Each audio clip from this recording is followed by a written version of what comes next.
Hi, welcome to our show, Around Thurston County. I'm your host, Patrick Babineau. Around Thurston County is all about the people, places, and issues that make living in Thurston County interesting. Today we're in Olympia, and we're at the headquarters of the Child Care Action Council of Washington to talk about the importance of early learning for children and their development. And we'll be speaking with its executive director, Annie Cubberly. Thank you, Annie, for having us here today and for spending a little bit of time to talk with our viewers about the importance of early learning opportunities. Thank you. I'm glad to be here. So let's get right to the questions. For viewers who may not know, could you tell us a little bit about the history and the purpose of the Child Care Action Council of Washington? Sure. The Child Care Action Council started about 25 years ago, and there were a group of people in the community, some educators, some parents, and just concerned citizens. They were concerned that about how people access childcare, and is there enough of it, and where are our children growing up? Because as more and more people, women, are ending up in the workforce, we were concerned about that, and what does our community have to offer? So they applied for a contract with the state of Washington to do a resource and referral line, so that people can call in and then get information about how to find quality childcare. So if you were a parent and you had a 2-year-old, and let's say you had an infant and you needed care for both of them because you're going back to work. So you would call us and tell us what you need, where you need it, if there's any special circumstances, and that information goes into a database. And then the database is going to roll out the people who are licensed in the area that you live in, maybe within your range of what you can pay, and then you'll be able to sort through that. And the other thing that we do is we give parents a lot of information about what to look for in child care. Excellent. Yeah, a lot of people don't really know. Sometimes they're looking for what's affordable and what's within driving distance, but they need to look at a whole range of things. How is that child being treated? What kind of discipline are they offering there? What kind of nutrition are the kids getting there? How much TV are they watching? All those kinds of questions. And we actually produce several booklets and information on how to look for child care, a long check sheet, so that you can really go in and make an informed choice about it. Wow. It's probably one of the most important choices you'll ever make for your family. More important than buying a car in the end, you know. And yet we all go through Blue Book and whatnot trying to find out all the best deals for cars. Exactly. We need to spend at least that much time thinking about what's best for our children. That's true. And you know, child care early learning is a big part of what your council is all about. Could you tell us why are early learning opportunities important for a child's development? Why specifically is it important? Well, you know, the research on this is just phenomenal. In the last 10 years, there has been so much research about brain development, and it's so clear that almost 90% of a human's brain development happens in the first 3 years of life. That's incredible. It's incredible. It's how they're going to see the world, how they're going to interact, whether they're going to pick up language, whether they're going to have empathy for others, whether they're going to be able to interact appropriately with other children. All those kinds of things are built in those first 3 years of life. So it's so important to invest in during that time. Wow. Is it true that children who come from economically disadvantaged backgrounds have a greater difficulty in accessing or getting early learning opportunities for themselves? Well, it's kind of a mixed question because families that are low income are challenged. They have a harder time getting food on the table and getting all the kinds of things that they need in order to raise their children. However, there's lots of early learning opportunities available for low income families. In the state of Washington, there's Head Start, which has fabulous programs. There's a program called ECAP, which is Early Childhood Education Assistance Program, which is our state-funded Head Start program. And that's available throughout the state and certainly in Thurston County. And those programs are relatively well-funded, although I'm sure they'd like more. You know, but their teachers have training, they have well-equipped sites, and those are rich environments for kids to be in. And there's also subsidy for working parents. So if you're a low-income working working parent, if you're a parent who's working at a minimum wage, you Right. qualify. And you should not hesitate to apply to get subsidy in order for your child to be in a good, rich learning environment. Wonderful. What about middle income or those families that may not qualify? Their economic status is just a little above the defined line. What opportunities do they have for That, and that's a harder one. Okay. That is definitely a harder one. But they're going to qualify for, they're not going to qualify for any subsidy. They're going to have to pay out of pocket. And in fact, it costs more to keep a child in childcare from infancy through school age than it does to send them to college. Wow. So it's, when you're having children, it's something to consider. Right. It's expensive. It's not that child care providers earn a lot of money. They don't. But it costs a lot to care for children and provide them the kind of learning environments that they need. So middle income families have the hardest time. And the greatest percentage of what they earn goes to paying for child care. Wow. A lot of times it's a higher rate than they're paying on the mortgage on their house. That's amazing. So it's middle-income families struggle with being able to be able to afford quality child care. And generally, when we talk about early learning opportunities, what age are we talking about? From what to? Normally, people think of children going into kindergarten, for example, at 5. But Yeah. prior to that, how young would a child be to access early learning? Children can start at 6 weeks. Wow. Licensed facilities can start at 6 weeks. Now, most people want to try to be at home for the first few months while they're nursing, and that is the very best thing for children. But some people, it's not a choice for. The way our welfare system works, it's welfare to work. You know, the idea is that people will go back to work. Right. So a lot of child cares get children at very young ages. Wow. So they start young. The rooms are divided, so you have infant room, you have what we call the wobbler room, which is where kids are just beginning to learn how to walk, Right. and then the toddler room, Right. and then the preschool rooms. I see. So kids are in centers, they're divided like that. Right. In licensed family homes, it tends to be a family environment, Right. so there might be mixed age groups, which I always like to say, you know, children are not born in litters.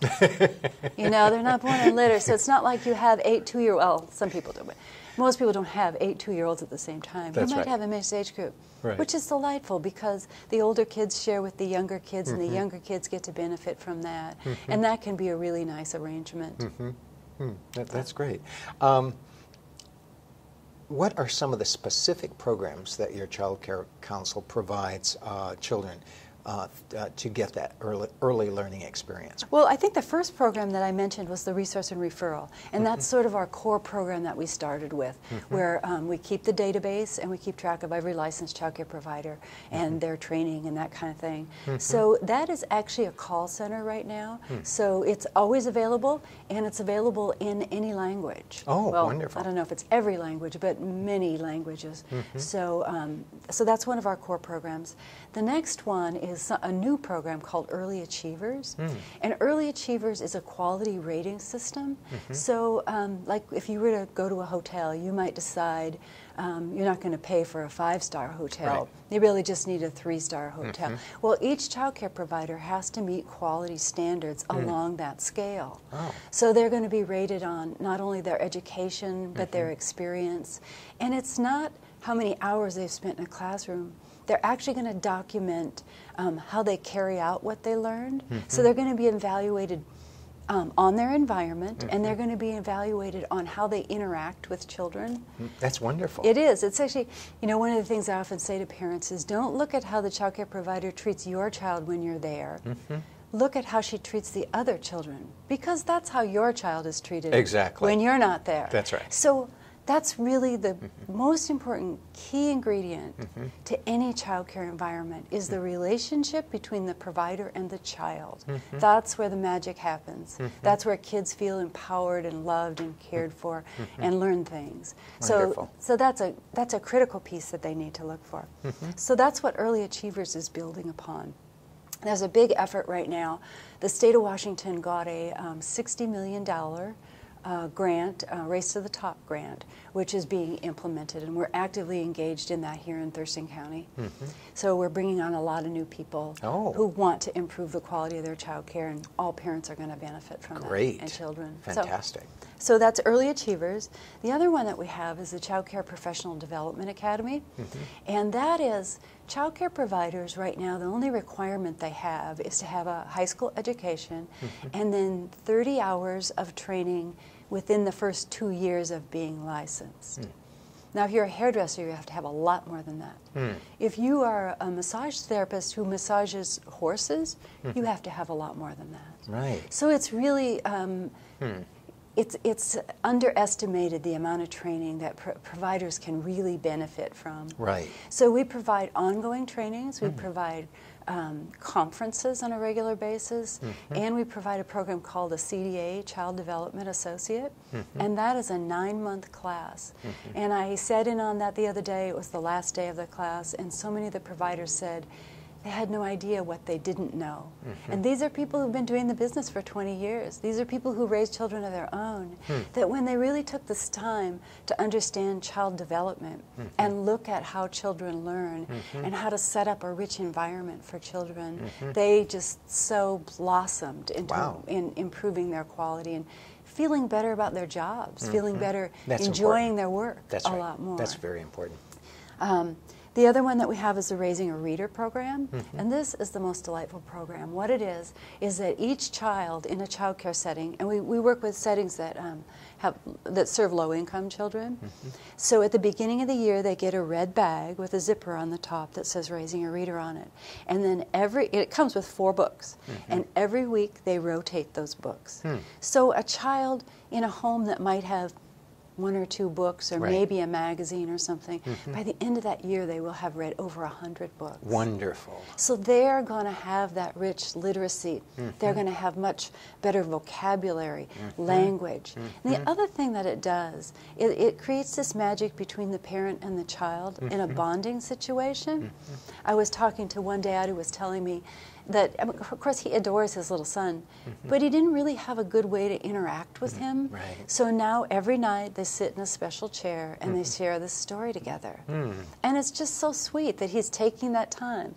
So when they're a part of the program, the parents have to agree to read 20 minutes a day to their child. And it doesn't have to be the parent. It could be an aunt or an uncle or a neighbor. So that child reads at the child care center. They might read the books themselves, and then their parent agrees to. Every year we take home these little red bags and we wash them. And the other day, one of them came back and it smelled like pee. And of course we thought the child was sleeping with his bag. Oh. It's so sweet. I mean, he loves that red bag. And I actually brought with me at the end of the year, they get a little blue bag. So in this little blue bag, that's cute. Yeah, they show up at the library and show this to the librarian, and they are raising a reader child. Wonderful. So we've established a habit with those children that they're going to want to read on an ongoing kind of basis. That's so important. Yeah, and the libraries have been wonderful partners. They come to our community events. They participate in this. They have lots of handouts, and they're such a rich resource. So we're just creating this whole culture of reading. So we love that program. And it's one that is not funded through any state funding. It's all grants and donations. So we do a fundraiser once a year called Warm Hearts that we ask for people to help us fund children to participate in that program and really make a long-term difference in that child's life. So another one that we do is called Keystone Crisis Nursery. And Keystone is also something that the community came together, the Child Abuse and Neglect Task Force came together and said there's this crack between CPS and kids who are okay. We don't want all parents who have an emergency and they can't care for their kids for a short period of time to have to call CPS. We as a community ought to be able to help those parents. So that's what happens is a parent may call us and say, I have a doctor's appointment and I really can't drag my 2-year-old to it because I have to have a series of tests. Can you help me? We can give them a day or a half day of free child care. Excellent. So, you know, I mean, there have been instances where people leave children with inappropriate caregivers, somebody who's across the street or somebody's uncle who's never taken care of a baby before or something. And that's when shaken baby happens. When people don't know how to care for children. Oh, and you mean they shake them? Which is really scary. It can cause serious brain damage. So that's one of the things that we really want to prevent is that people should call us and we will make arrangements. We did have it in the evenings for a while, but we didn't really have that much need for it. We found the highest need is parents with kids who are like 2 to 4 years old. Right. Who have emergencies that they need to deal with, either health things, they might be getting some treatment for substance abuse. They might just have a job interview, and they can't leave their child in the car to go have. So there's this little glitch where people need help, and we want to be there to help them. Excellent. Yeah, so we're going to prevent a lot of things by doing that. Wonderful. So it's not a standalone center, though. What it is that we contract with quality centers, so a child can go there and there's no stigma attached. They're just another child going there. And what we often see is that parents go there who thought they would never take their child to child care, and they look around and they see other parents like themselves, and they see lots of toys, and the children see friends to play with, and they go, this could be a good thing. And then they realize they qualify for ECAP or they qualify for Head Start. So sometimes it's an open door to make a change in their life. So it's a really positive program for those families. Excellent. We're also able to couple that with homeless child care.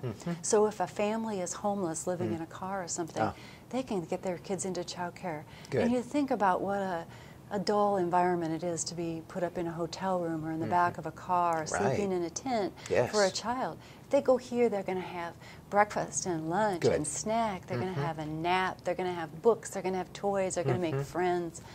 That alone can help a child see the world in a different light. You know, if they have a parent who has a mental illness or something, they've begun to frame their world around that. Right. But if they go to a child care and somebody is caring and holds them on their lap and all that kind of thing, they can change their worldview and can make a huge difference to that child. That's wonderful. Yeah. They often say it just takes one person to really save a child. And many people have stories of the one person in their lives that made all that difference. Yeah. That's right. Yeah. So that's Keystone. And then we have Safe Kids Coalition. And the Safe Kids Coalition is a program that prevents accidental injuries to children. So right now, Danielle, who's the lead on that program, is setting up life jacket loaner boards around town. So wherever there's open water, there'll be a free life jacket. Oh, excellent. Not that you should keep it, but you should use it, and then you hang it back on the board. Right. Yeah, and we're partnering with the fire department and the police department to manage those boards. Great. So that's one of the things. We also give away and sell helmets at a really reduced price because there's no need for a child to have a head injury when helmets are available wherever you are. And we've also working with pediatricians to sell them at a reduced price whenever you go in for your child's physical. So again, no child should be without a helmet. We try to make sure that that's the case. And the other thing that the most serious injuries come from is auto accidents. So we make sure that everybody has a car seat, that they can afford a car seat. Right.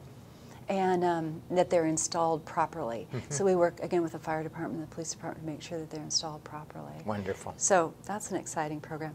And the last one I just want to mention is Blockfest. And Blockfest we manage for the Thurston Early Childhood Coalition.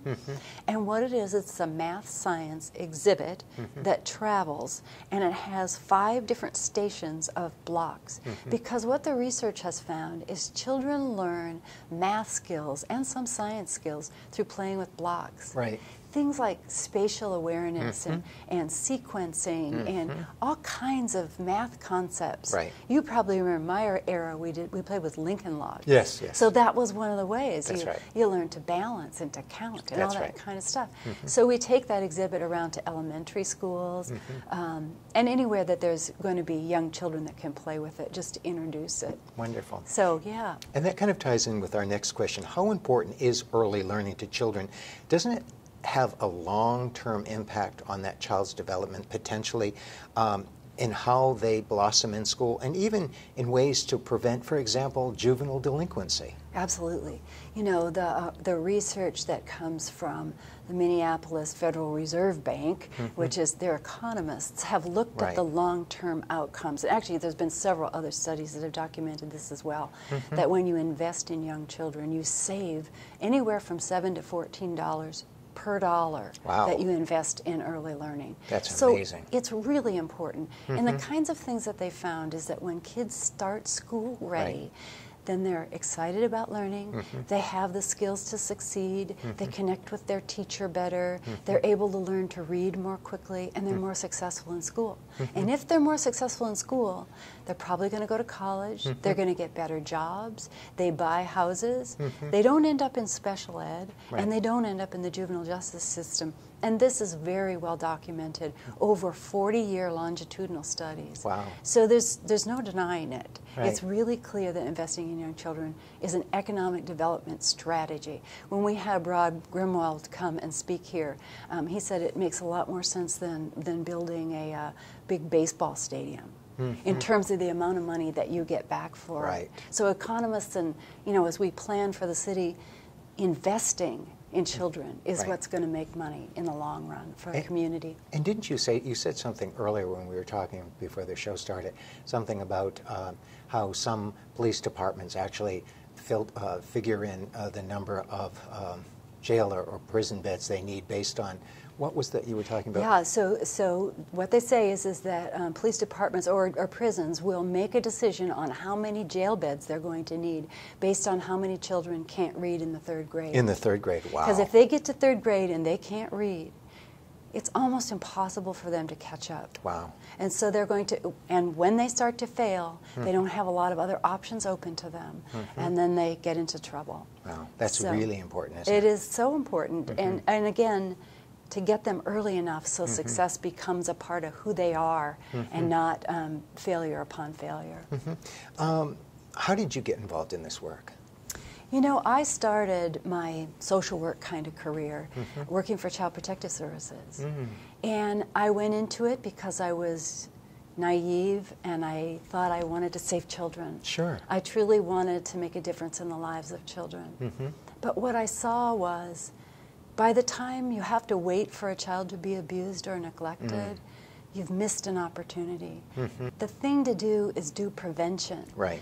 Help families before abuse happens. Because, there's a lot of information out right now, the ACEs data, adverse childhood experience, where they have actually tied the number of adverse childhood experiences to a series of health concerns. Wow. People who have more adverse childhood experiences have a higher rate of heart disease, they have a higher rate of diabetes, they have a whole series of health concerns. And this is actually fascinating data, because oftentimes we've said they don't succeed and that affects them emotionally, but it affects them physically. Wow. Your physical and mental health is affected by the number of adverse childhood experiences.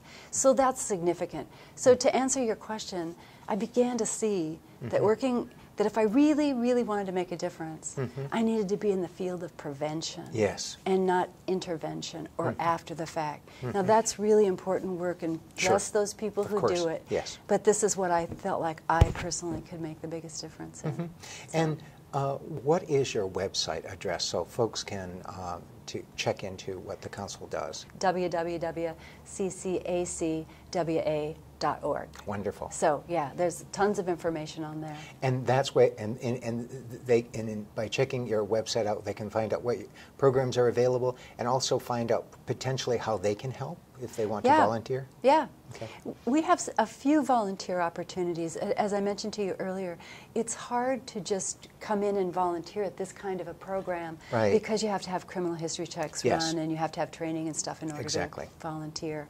But we have a donate button on there too, and that can make a huge difference. Wonderful. How are seniors involved in the Child Care Council? Well, we have several seniors. I guess I could qualify in that category, on my board of directors, who really believe in investing in children at a young age, and believe that this is a way that they can make a contribution, is, sitting on our board of directors, planning how we are going to manage our programs, how we're going to fund things. Excellent. So that is a way. And of course, as I said earlier, being able to donate to any of these programs is a wonderful way to make a difference in the life of a child. Very important. Also. Is there anything else you'd like to share with our viewers? We really have a belief system that children need to play outside. Yes. Yes. So sometimes when they're in their child care setting, you know, there are regulations that say they must go outside. Kids don't get colds from going outside. They get them from spreading diseases inside. Oh, right. You know, so we really try to emphasize to get outside. And if there's anything I could say to parents, this is a wonderful environment to live in, to get your kids outside. I know when I was growing up, that was the call from my mother, go outside and play. And that is a very rich environment. Right. And so we really try to encourage providers to encourage children to have a relationship with nature. And we always ask our guests at the end of each show, what are one or two of the things you like best about living in Thurston County? Well, this is a wonderfully collaborative community. I mean, I know most of the people who are in the early learning field, I feel like I can call personal friends and we help each other, so that's a wonderful thing. And I would also say the nature piece is also, this is a wonderful place to raise children. It's a wonderful, there are lots of parks, there's many, many opportunities for families here. It's a great place to live. Thank you so much. You're welcome. For having us here today. More and more people are realizing that early learning has an enormous impact on a child's development, and preparing early learning opportunities and funding them and supporting them are very crucial to making our community a better place in the future. We're so grateful today that we were able to talk with Annie and to learn all the good things that the Child Care Council, Action Council of Washington is doing. We thank her very much for sharing some of these interesting programs that they're all about. And thank you for watching our show. As you know, you can find us on Comcast Cable Channel 22 twice weekly, Mondays at 6:30 p.m. and Fridays at 5 p.m. You can also find us on our Facebook page and on our YouTube channel, which is www.youtube.com/Around Thurston County. We look forward to seeing you again soon. Thanks.